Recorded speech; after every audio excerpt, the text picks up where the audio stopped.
L'enchaînement de violences des colons n'arrête pas de s'intensifier.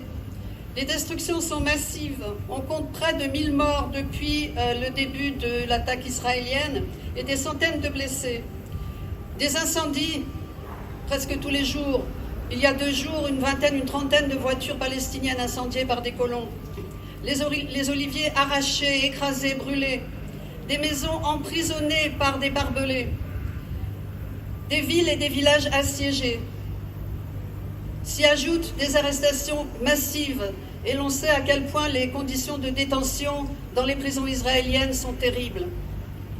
Et je voudrais profiter de cet instant où je parle des prisonniers pour rappeler qu'il y a un prisonnier en France, Georges Ibrahim Abdallah, qui, libanais, allié des Palestiniens, croupit dans nos prisons depuis plus de 40 ans, sur des accusations fallacieuses.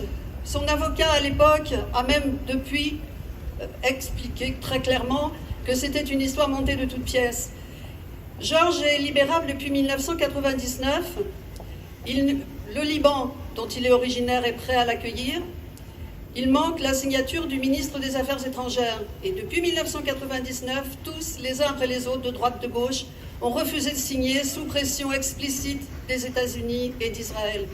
Donc je voudrais que nous saluions l'engagement absolument formel et continu de Georges, qui dans sa prison continue à communiquer, continue à lire, continue à parler, et qui représente un espoir pour beaucoup de Libanais et de Palestiniens.